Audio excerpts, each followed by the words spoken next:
important minerals in the world.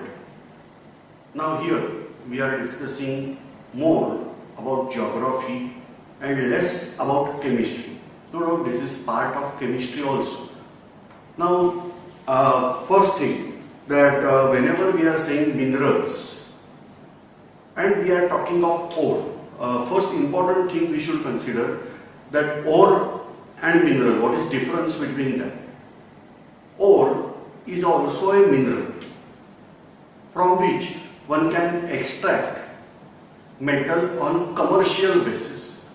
So can I say ore as mineral? Answer is yes. But need not be every mineral we should consider as ore. So every mineral is not necessarily ore, but every ore is mineral only.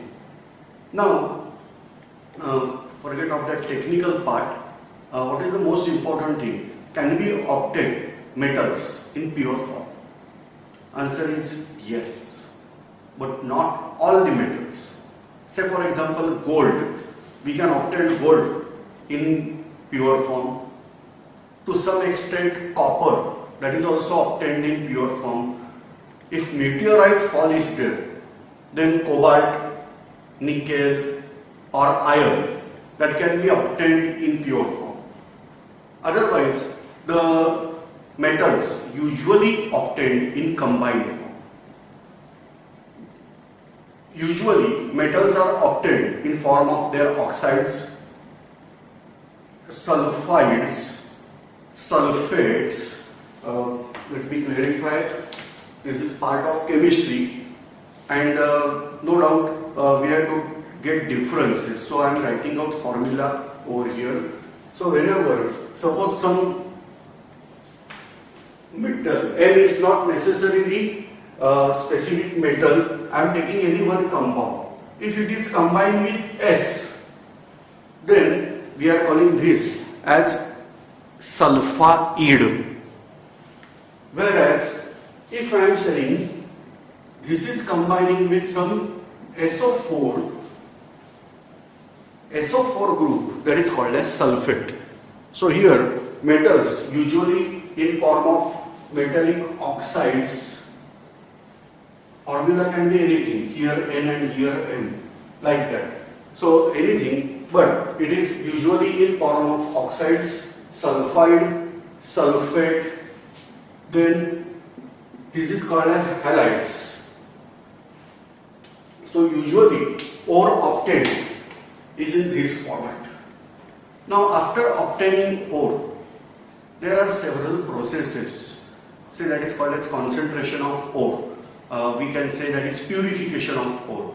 So first thing is concentration of ore, then usually roasting, smelting, calcination, that is the reduction processes, electro refining, like that processes are there and metal is obtained from them.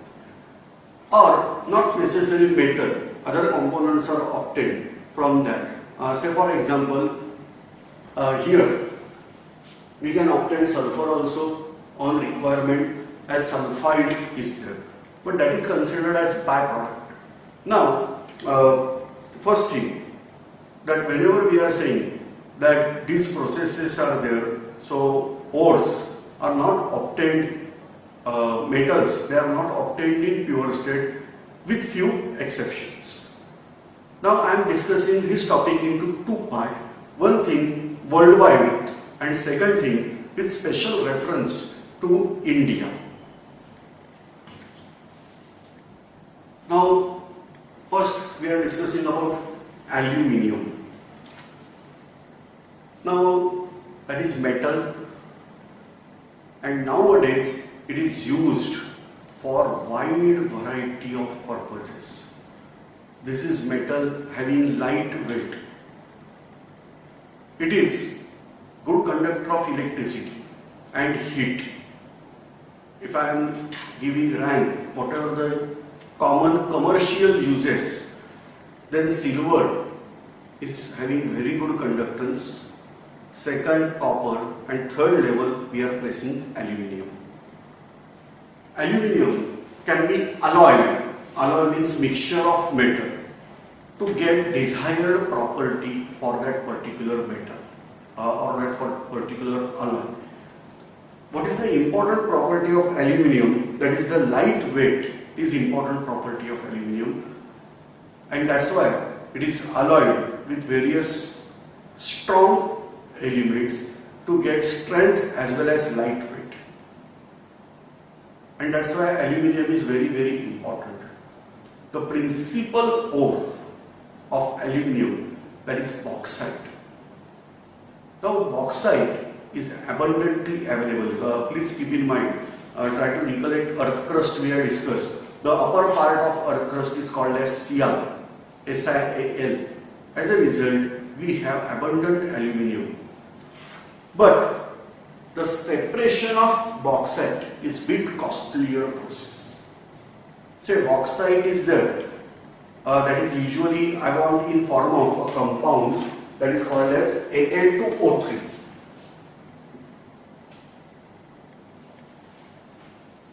This compound is called as alumina. So if you are aware of silica, this is element silicon. Whereas if oxygen is combined there, it is called as silica. We discussed this part in particularly different layers of earth we discussed. At that time we discussed this. So this is called as silica, whereas this is called as alumina. So first part that I want to separate out alumina from from bauxite ore. So when the purification process, that is called as Byers process, and then we have to isolate aluminium, that is by we are saying that is electro refining process or electrolytic process.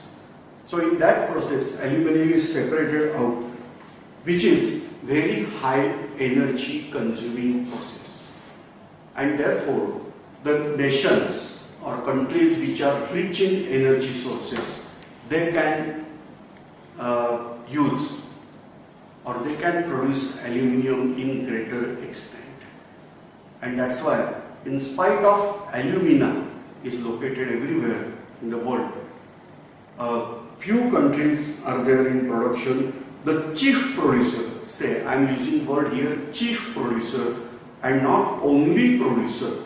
So chief producers are that is China, Russia, Canada, USA, Australia and Brazil. These nations are considered as chief producers of this. Now we are moving to next important mineral. So first mineral we discussed, that is bauxite, the source of aluminium. The second mineral I am discussing here, that is not actually we are using as mineral, that is coal. Now coal is having application as number one, that is energy source, conventional energy source. And second important, it can be used for reduction processes in metallurgy. Say in purification or in extraction of iron, we are heating out ore with carbon. So that is called as reduction process. So various applications of coal, they are present. Even try to recollect during Second World War or before Second World War, the scientists invented the process of conversion of coal into petrol. This is synthetic petrol. We are calling that as gasoline. And Krupp, the German industrialist, he is supposed there that to produce large amount of coal, they converted it into gasoline. Now, obviously, the coal is important thing, important energy mineral. If you are concentrating on history part, you will get that why there was industrial revolution in England. Out of that, one important reason, that is not only reason, but important reason, that Britain was having sources of coal. and iron also. But important reason is scientists were there. That is the most important. But they are saying anyway. So coal, where different varieties of coal are available. I am not able to recollect all, but I do recollect two things: the coal with highest carbon and coal with lowest carbon. The highest carbon coal, that is we are calling anthracite. I am revising the name. Anthracite is the variety having highest amount of coal, and lowest amount is found in peat. Two names we have to remember: anthracite and peat. Now I am going into book. So anthracite, that is containing about 95% carbon, whereas peat contains 35%, passing marks. So 35% carbon that is present in peat. Anthracite contains 95% carbon. Now bituminous is another variety having 40% carbon. That can be have 40 to 80% carbon. Now bituminous is most widely occurring type of coal in the world. So neither anthracite nor peat, bituminous, that is 40 to 80%. Then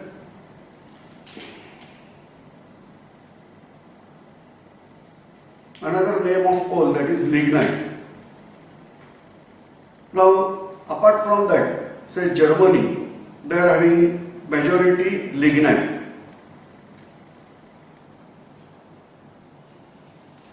Now leading producers of coal in the world, they are China, USA, Australia, India, Russian Federation. So they are large producers. Now leading producers of lignite, they are Germany, Russian Federation and USA. Now chief exporter, they are Czech Republic and Russian Federation, whereas chief importer, Japan. I am revising. There are different varieties of coal, anthracite and peat you have to keep in mind, whereas wide variety, that is bituminous. Lignite is also produced, major product of Germany, that is lignite. Now largest production of coal is carried out in China, USA, India, Australia and Russian Federation. That is largest producer. In case of India, if you are having knowledge, the coal is consumed in country also. For example, we have production of iron. For production of iron, tremendous coal is required. Then we have various industries. Basically, they are working on coal, thermal power stations and all. And so, it is not necessary that India is producer means exporter. The exporter countries, they are basically we discussed the leading exporters of coal, or properly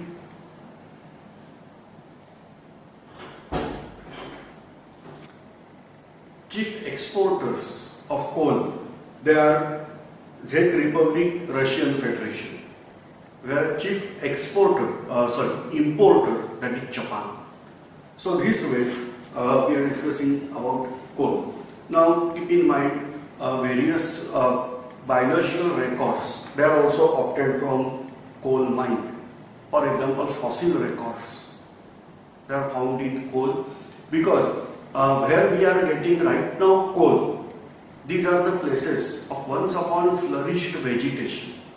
Because of certain action, the land from the forests from surface of earth get underground, and due to incomplete combustion, say inside the earth there is rising temperature, tremendous heat is there, whereas lack of oxygen. So this is called as incomplete combustion. That led that substances are converted into coal.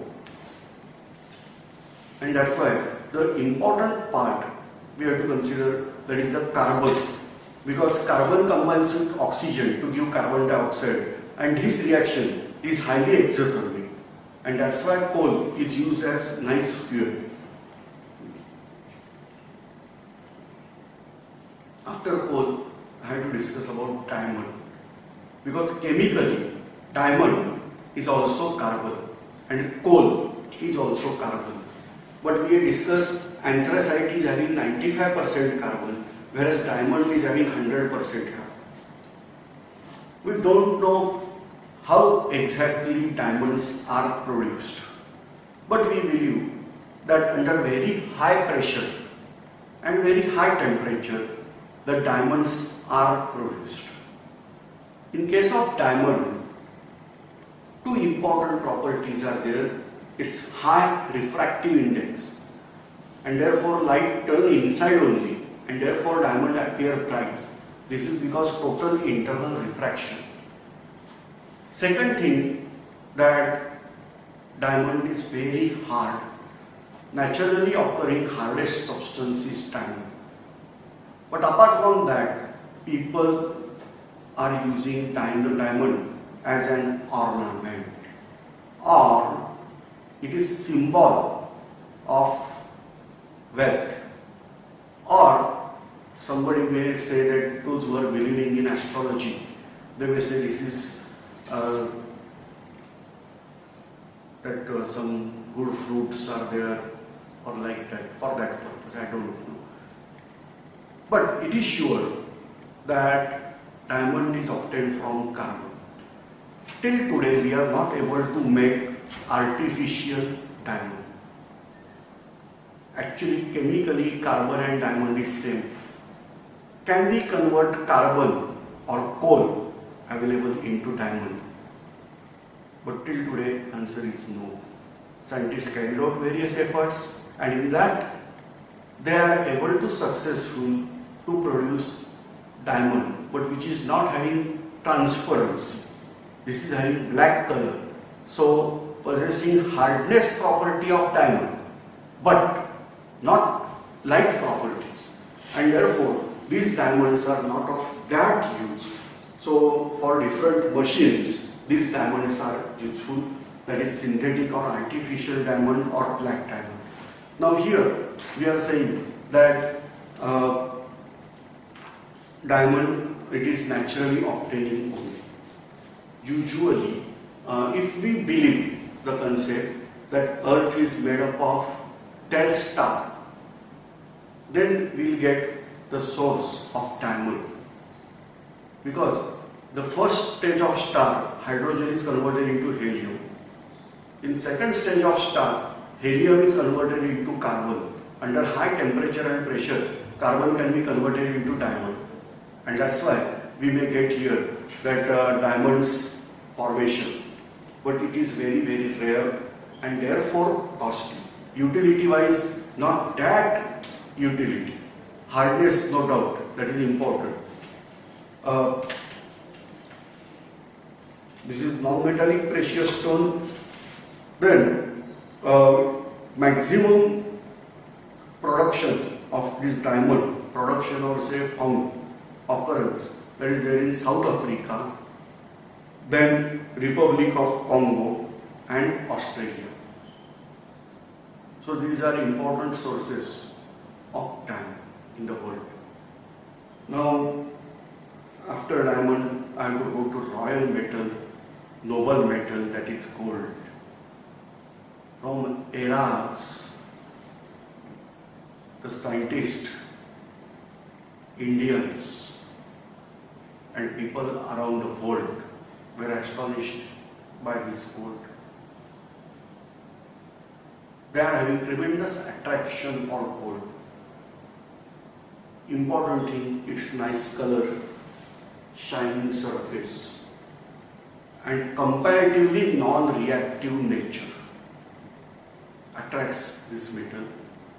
It is considered a symbol of wealth, and according to certain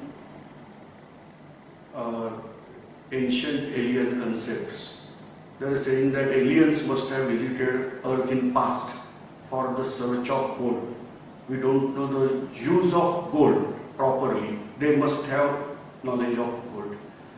But at present, gold is widely used for ornament purpose.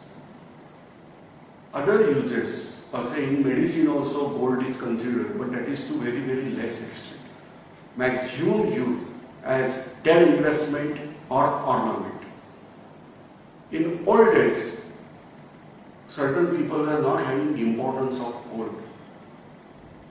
And at that time they traded gold with salt. Particularly this incident happened in central parts of Africa. Now at present, the gold mines, they are major or concentrated in South Africa. Now USA, Australia, China and Canada. These countries are having considerable high amount of gold and they are considering gold producers.